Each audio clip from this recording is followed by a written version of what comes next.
Thana kan minister azab takin na bill waina pa house pass pui tura no ding hal turi ni lo somu o deputy speaker demand kan soitan chu ni deuh der mai ka ria chan tura tam khop mai na kina ha min zo to lo mai ula tura min zo ho hi chu kan hom pha thei deuh don ni mai ti ha ka ril ro ma hei kalom tak se ta bill kan an pulu ta ngai tu na kan seng thlanga kan in be chu ni thawa ama ro ngai tu na kan seng ani legislator kan nia ka soi fo thina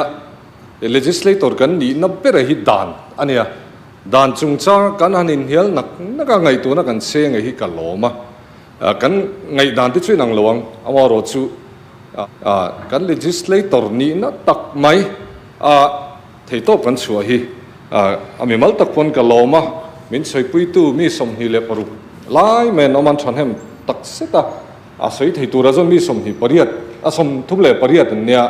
ka ta tanga ni rukina kan soi kha in zawai chunga lom thu ka soya react vek chu har mai theya thengang chuan karon react chawanga amaro chu tlema zong han soi bel lok du ka neya hey all India survey of higher education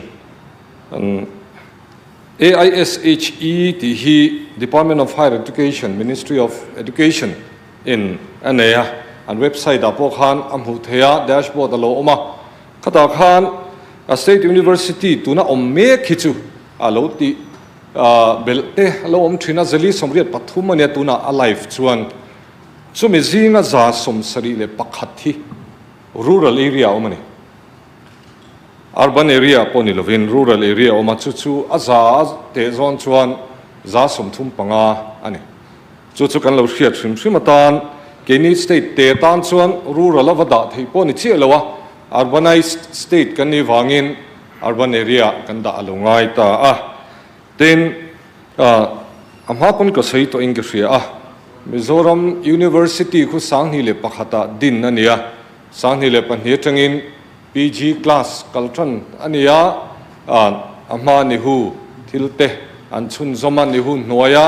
PG local to hote akhatiang khan MZSU noya nomta athar tak batch thar ber hi chu sanghi panhi tanga kal anni he university po hi ri taka in trauma kan train karinga idinglamami ivelamami te pheichuan thei to pan lo chu to ka tiang khan kan nei chho ania a batch ma sabera telve kan nia chal thlanga kan kalami noya class kan kala office po ni se chal thlanga hi ta tuna NIT hunan lua khen kan kala tin kanan zir chhuwa ka office min chhor hala result po chhuwa main accounts computerizing kanan lu ta asum chevel le abultran dan kan hriat puya kuta MZSU campus kanan lu ta office tero te me kanin bank khoma kan plak pakhat UDC ning rektila khan chu chon aso ke laron tla tia sakhi lo nia an wa u ma tlan cherang khop me chu tiang vela chang bulran chun ni Mizoram University class khulam pangkan chukhakin class a semester third le fourth kan kala sta chuan class lak lo line rule ten ron lu ta thu thleng chu kan ding thopa chuale kan nga ka tin bang te po kha apo kho thei akha ke ni po takin kan tonga kan sik mai ni engpo ni sela khatianga din khania tuna chuan A+ accredited university ni tani kan soidu chu mizo te hi kan theu neu lowa theitop kan chho chuan thil hote in tran po ro pui taka kan chan thea hey Mizoram University hi NIRF ranking hung bera khan top 100 alang pha notice atang university pathum chawan langani kenai upatam takanom line a pathum zinga Mizoram University langa athok tu tamso khum mizawon ni Pachi University College po A+ accredited ania A+ accreditation an don khan khatila khan notice sa chuan an score kha sang berani tin tuna project han kima college A+ college kan nei le ka soidu chu tu na kan din a hian a puak choi turin be sei lo u chin a khan engangin nge eng tiang nge lian nge kan ti don ti in minon zota kan in chauton te poni mai thei ama ro chu tlom te bultran hi kan du ni kan ni na kan thria kan theina kan thria nakina chuan university chenfa komzinga kan da thenge ka be sei tata kan theina atakin kan hotoa mizotena helai mizoram omten he university kan en kola kan boi pui chuan ala changkang chawang ti kha kan soi vele duni tin adang le a chuan pu deputy speaker kha mithanem takin zpm hi official lo anti zek an thak le an en tia noi thum tiam turina noi hi singa an soi moyang vel kha chang kan on ti lovanga sing thum zok em ni sini sanga lom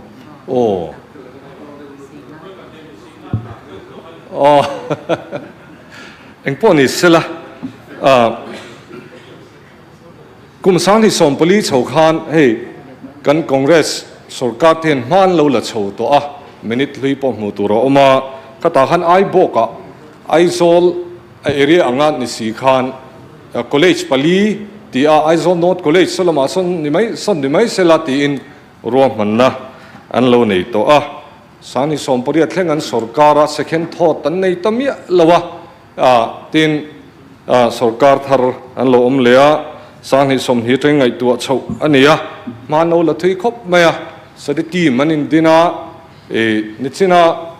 kan member zom tak doctoral thangle na ron soyang khan an ngai tu thui man lo khop mai mai ro chu draft bill a khan ama howa ngai tu ni lai khan aizol dan to ni ngai tu thalen hun po om ngang mai ama ro chu second thought kha an nei lem lova soi tu tam tak po omang zpm chuan be in huamin nikuma thuthu na kan lo siam to kan putlu nge kha tuna chuan kanon din chu pui le zpm hi mi pui sarkar ania mi pui du dan ten kan kala kan ril ro om ber chu mizoram ta na thangem tin khati hun lai khan pu deputy speaker aizola da angai na chana omani cluster of colleges scheme hi atop to na khala allotment an siam kha an la pekim lawa chumi chu kan tranga chumi tlin theidan tu chu kan ngai tua tling tur chuan an mani lung oina zan turin pangatal nei dani ngai tuang kan te chu tiang chuan kan mani nikuma po han kan ma kan lat kuta minister kan huna po kan la deal ani min pe vedan sam ngai to te kan tia rusa 1.0 le rusa 2.0 khan cluster of colleges scheme hi oma rusa 2 a phejan claim to ni notice a pakhat deu chawan pe chuta tang chuan viable cha somnga panga te anu a phejan viable che za dong te pon man ti chumi chu kan eat ve ke ni chuan ke ni state tan atang kai do ne mai ti in aizol da dan nge kan ngai tu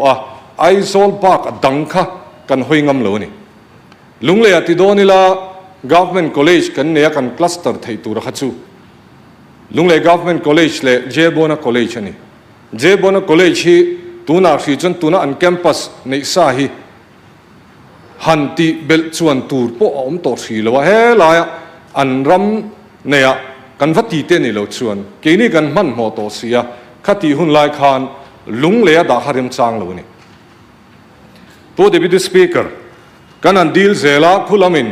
min chang be dong ta scheme zo to space tila allotment akha to khat lo maila thei to love rusa ni loven tu na chun pm usha kan kalpuya nakum marcha chu nikum chungchang chu ka soi nakum march sang ni som hi paruga hian scheme zo do na chu wang chuan cluster of colleges scheme noya sumpe he chu kan ti thei lowe anti ta wain khodang kan hoi ta ni helaya lunglei kan du saklo awanga mot helaya khodang champhai te mamit te poniang adang kan du saklo wanga ni lawa sum kan don ve tur kha kan ta kan don ve thei tur kan ngai kha kan ta kan ma amaro chu kan beidon ta ka wangin ngai tu na thari seng mayang mi pui in heti hian min au na sia chu bang chuan i kenya ni ZPM policy a po overall development kan soi thina lunglei na ron ngen na sa a midang pon an ngen thona a lunglei da da ni ngai to mayang tin lunglei da kan ti thutani pu deputy speaker ka tiang khan min han zo chiang sela chu ama khan enga tinge ti mi ron kom sela chu kanin sil turania ama ro chu in sil na hun te polo omlo te ponianga eng pon ni sela ti khan thu chiang zo ka kanin sil ta an tran te po kha om via wani kimma han sia lo kha chuan enga tinge ka ti zek zuk khian ti te enga tinge ai sol am mai ni chang ro pui se enga tinge lu na lung le ni tak ti kha ama kha chun ai sol da nge kha puisa kan hu theina ni wangin umin kan hlop hlopa kan be don ta ga chuan khodang kan hoya lung le da kan ti thlota ni pu deputy speaker ni china helaya kan house leader te kan member puitena an soyang khan cabinet meeting kan neya khan kan rel hawa he thuil chu thu dik kan neya amaro chu ashanin minute a chuak lem lowa minute a hana chuak lem lo kakuta he ti theina turin ma lo la dan ngai toro antia han puan zar vakte tu pom lo bill luanga ya bill drafting committee din thar lenga ya bill drafting committee din thar policy thilania he thil chu hetia han rela han ti chuk chuk turpo ni chia lawania sarkarin cabinet meeting in angai tu a steng chon thuk na siamani solai kultura po inin sil darange o te kanin tia kanin cha chief minister in puanga solai upon lom viewni ti kan sia bill drafting committee din tharlenga ya kanan dina chu chana ngai tu lunglei ti chau ni lo hian adang hi ingai to le lo long an tia UGC rules kalzong ti palom theng kan te khami ngai to tur khan thut kho mangai voi khata ti theilowa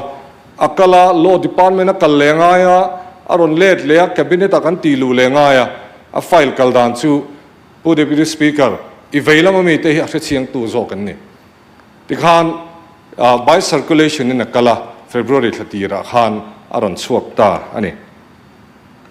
helaya hian cabinet ngai tu ani lo ti ang chi te kha oma om viawa minita khanaron kal lo miawa eng po ni sela hemi chung changa hi chuan ngun takin kan ngai tu felfai taka kal theinan rom manna siamania chutiang chuan voina hian kan ngai tu ta ani ti khan tam tak chu karon chang tan deuh chu ning ga sia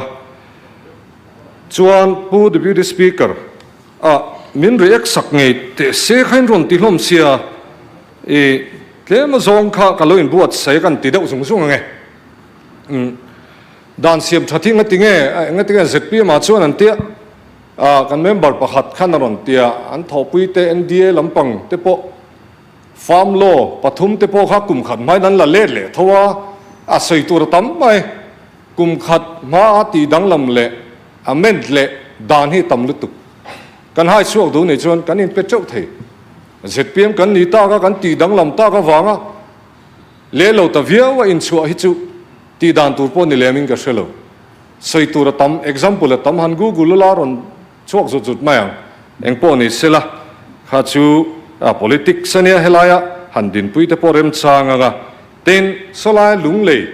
college hawa so ama in panhi chawan ni ti ni se enga tinge an ron ti ta om viawani ama pon ka sei renga lunglei government college so le jebona college po ti changhlun na turin helai le jebona college an campus thara building sakna turte lunglei government college po hostel thatak siam na turte le thil dang tender me kania chumi chuan ado thleng kan siamanga Mizoram engineering college school om tur po so tuna son sakthat me tania chuteng chuan solaya ado thleng siam thaturin kanin buat sai me kani engineering college phaisa chu soitura tama hun aleng to lawanga na kina dimana te po soitaila achange ten กระช่างจุตัวเมียโอ้ทิลประคันเลชุชานง่ายอัธลักษณ์ก็ติงไอตีโลตีข้าโซนักันดงเห็นไหมเมียเวลามันมีเทียนจอมภาษาสรการเทียนนั่นสวยดูเวกไม่ขันก็เสียมักกะตีอย่างไรงั้นพุทธเตียนบิลารันพุทธลูกขันอัธเรดารันพุทธลูตาเองติงไออัธรินอันเตตุกินซิงโลกาเตปนิมินาเตปมันเมนินารันกะลาอัชเลไหมอัธรินรันพุทธลูแล้วอัธรพุทธลูอินชาดันเตียตุนะมันการันพุทธลูตาอัธรินก็ติงไอตีแล้วอันตีเลยตูเงี้ยไงด่านทางสกสุอาเซียนไม่ลงมีพูดถึงวิดีสปีกเกอร์อัธรักการันพุทธลูแล้ววะฮิลมเวียตัวเรนตินลุงเลยกันว่าดาวังขันสลายหาสันนับอมกรินช่วงแล้ววะเฮลัยมิงทากเริงวัดอัธรัพุทธลูนี่ตายแล้วบิดสวยเสียโจกังอดิกตักชวนเฮมิทากตัวเริงวัดเงี้ยอัธรัตีง่ายนี่อันติดยังมารถชวนเนี่ย politics ขันนี่เจล่ะเองพอนี่เสละpolitics education ที่ politics เกมมันเหล่าตีแต่ชูตัวเต็มหมดเบี้ยละเฮ้ยcomplain ให้กันดงนั่นสักทิ้งเขาปะช่วยมีสิทธิ์ตัวชวนมาตัวรถหัวช่วยมีแต่ party flag ชูด่าตีแต่report ให้กันดงนั่นสักขบไหมทิลจิช่าง politics เรื่องนั้นลำปัง politics เราปลดลูดแต่พอมาเนี่ยแต่พอเขาอย่างงี้นี่ตัวเบี้ยละงี้นี่บันไหนน่ะบันอันไหนฉันเต้นโลว่าฟิลเฟียโลเป็นไงตีเงี้ยก็ตีงสว่างกันสวยตูเบียหลังเงตูสกุลหลังเงโลวลูตาบันนั้นในชักซิลไลเตเนี่ยน่าโลวสิลข้าขัดยังข้าล้อมตีโลจอบตูร์จวงชวนเฮติซองฮิจวนตีโลตาอีละมานิงุมขาดหูโลเตียนกันโลตีปะลังเงตีข้าก็ชานนั่นนี่รอเซเต็น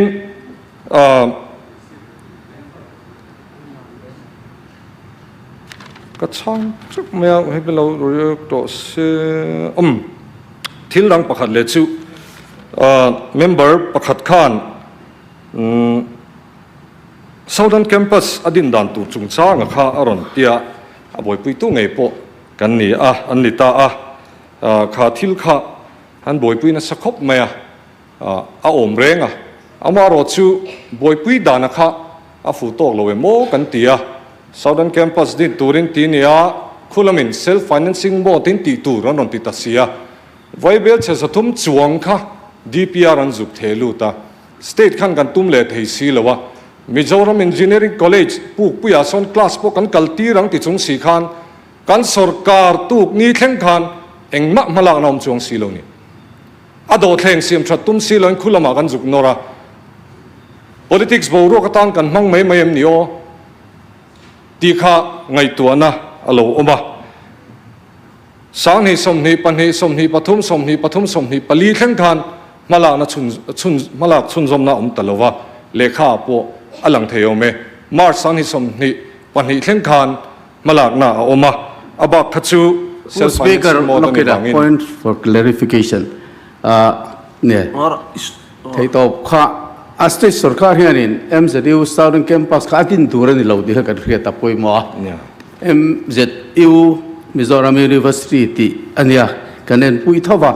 อันนี้เฮียนิน DPR ฟิลไฟตักอันเสียมาเองคิมไม่ University Southern Campus ตัวรังเสียนที่คลับขลายขจุอันที่อันนี้Mizoram สุรการลำพังข้าดินตัว Southern Campus กันนี่เราดีกันเรียกตัดชาข้าเชียงตะวิน University กัลพุ่งข้าอันนี้ตีข้ามารอจูขัดยา principle และ permission กันหันบัวไล่ขจูกันหุ่นไล่กันนอร์ชัวข้าอันนี้เวจัดวารินิสมบัสรีสังเนี่ยสมดีข้าอันนี้ข้ากันสวยไหมเนี่ยหันดินเดิมวักตัวพวกหอมช่วงละวะที่ตบจุกันชัวมารอจูกันสวยฟุตตองข้านโควิดเลยที่ดังวังเทปอนียงHIV บิลิสติข้านซุ่มหาสัตว์นะคะตกในสเวคบมาข้าcommunication พอ deal letter พอ void ด้วยเราก็เสียเกที่ข้ากันสวยลูกดิซึ่งเนี่ยผู้ deputy speaker สวยเซลนาขันสรการตักอรอนเตียสรการตักขัน prime minister อันหอนตีระอันบวยปุยชุนจอมเราค่ะตักการเห็นเทดากันไงตัวน่าเห็นกันปุยทินเมกันนี่ tin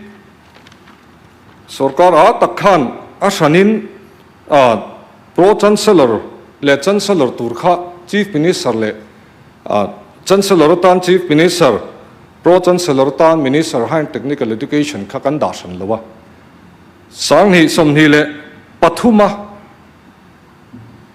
meeting a khan minute om veka sub point rukna close sub 5 a khan chancellor hi chief minister ni ro se pro chancellor chu education higher and technical education minister ni ro se ti kha minute thlap pani to ke ni pon tha kan tia kan chun zom mai ni then implied thila oma vc te register te chu headquarters a khan om tur ti kha siat sa om ania university tam tak te pon tlo tonga university re nga chun headquarters a khan vc nom hala en tingian omang min filte se a tia kha vc le register om na tur hi khongen yang tia kha chu in zo om do wa de chu kan nga ya ma ro chu reactor khan min ti sia an om je la de ti kha kan ta lang tel du ani o deputy speaker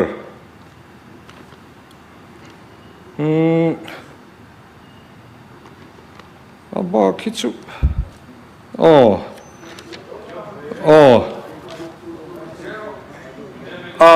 nakina min lo dia min ron chua cha leng ti ka lau dewa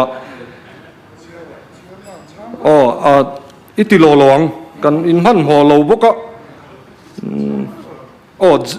research based aniam ngatinge justification ti khau mani justification aniam kan han ngai to ni china ka soyang khan research based pongai lo zpm chuan kan manifesto decentralization of administration kalpui kan dua chumi chu kan lo zir chiang to chu kan chun zoma ti hian lunglei lama kan da tamai ani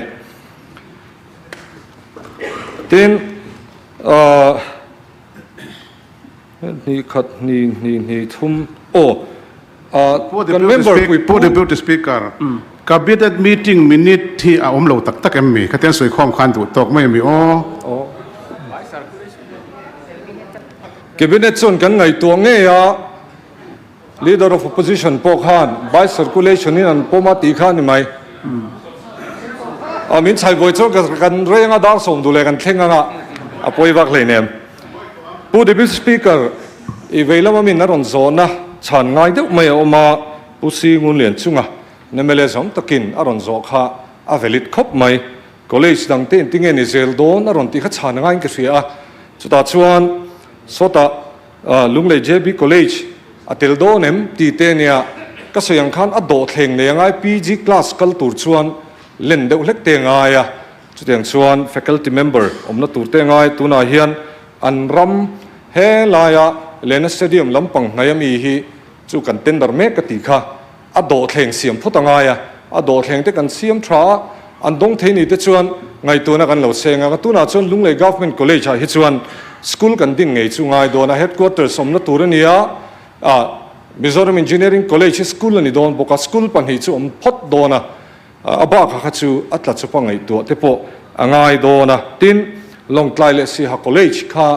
aron soi langa om viawa amaro chu pg kan kaltheina tur hi ngai tu ngai aizola hian college som pakhat hetia